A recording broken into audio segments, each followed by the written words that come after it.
before we get too far down the hypothetical, let's circle back to the trailer itself, okay? Entertaining trailer. I think it'll be a fun movie. Yeah, it looks like it's going to be fun, right? Like we're dunking on it a little bit here in some indirect ways, but truthfully, it looks like it's going to be a fun movie. Sigourney Weaver's in there. Yep. That's cool. Yep. Yeah, I think this really feels like a goodbye Sure. for the characters. Sure. Like this feels Yep. like this is it. Yep. Which, bummer, because Yep. I love Mandalorian. Yeah. I love that character. Great character. A great new character that Correct. when he came out, it's Yep. like, oh, Yep. this is what Star Wars should be. Yep. This is how you do Star Wars without lightsabers. Yep. Yep. If it's Crazy. not, if it's not Jedi and you're going to do it, here's how to do it. Crazy, Yep. because I didn't need the lightsaber fights. Mhm. If that's what we're getting, and Yep. the Mandalorian background, so cool. Mm-hmm. And now it just feels like Pedro wants to go do other things, which good for him. Good for him. But at the same time, He's in it's demand. just the way that they were talking in the trailer about how Grogu was going to outlive him and Yep. all this other stuff, you're like, oh, We're saying goodbye to the Mandalorian. we're saying goodbye to this. This is Sure. the end of this character's story Mhm. for a while, probably. So, which I'm fine with. Yeah. I think we're okay with sunsetting the Mando and seeing what else is out there. But Yeah, I agree. It's going to be, it looks like it's going to be very entertaining. It looks like, and this has been a gripe and a justifiable gripe of ours, the production quality from what we're seeing in the trailer, there weren't any half-baked, CGI shots, so that shouldn't have to be said, right? That should be a given, but it hasn't been a given. So it at least looks like from a production value point of view that that we're getting our I's dotted and T's crossed. So I think it's going to be fun. I think it's going to be entertaining. I think, and this is where we'll circle back to that hypothetical, they have made a decision, for better or for worse, right or wrong, they have made a decision to send the character of the Mandalorian out and the characters of Grogu out.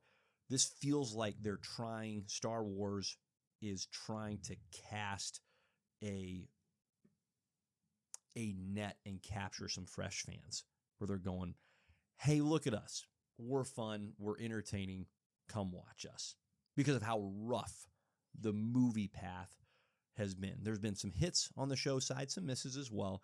But I think Star Wars is at a point where they're going, what's our most recognizable entity right now? It's Mandalorian. It's Grogu. Let's toss it out there on the big screen, say goodbye, and use it as an opportunity to kind of build off of in terms of we've gathered some fresh fans, and now we can keep rolling from here. well, also on a bright note too, because I agree with that. We're also not just going to be stationed on Tatooine here. Correct. They made a really big emphasis that we were Good going point. all different places. Yep. We get All to over the see the galaxy. Hutts and their actual planet, their Yep. home planet. Yep. And I think that's appealing too in that sense of getting new fans because they're like, hey, here's all the worlds we can explore. Yeah.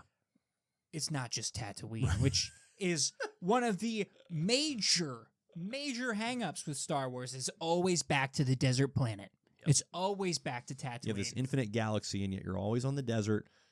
You're always with the Skywalkers. But we got an ice planet in Mhm. there, which maybe it's Hoth, Maybe maybe it's Hoth, not. maybe. I'm thinking probably lean towards Hoth just based off of that weird, stupid Yep. teaser that we got at the Super Bowl. Yep. I can't remember the place for the Hutts, but there was also some like highly trafficked, like Coruscant Mhm. style Yep. planets as well. So Yep. they're taking us to every end of the Star Wars universe. Get to see a lot. And I think that will also help them in that sense because if somebody's like, oh, dude, the jungle planet with the Jabbas is sick, that's probably not going to happen because the Hutts are gross. But being like, oh, we could go back there, and then Yeah. that's something for them to grab onto and be like, okay, Yep. we'll explore this area a little bit more with the slug people. They're not going to do it again. Jabba, the Hutts are weird and gross. All They're of not them pleasant are. to look at. And the ones that do speak English, it's like nails on a chalkboard. They're disgusting individuals, okay?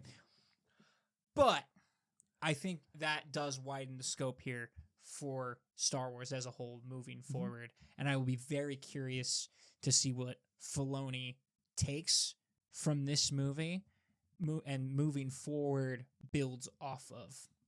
So, because he's still hunting bounties in this, so that's going to be cool. And very specific for bad guys. Yep. He's helping out the resistance. Right. So Right. I guess we wait and see.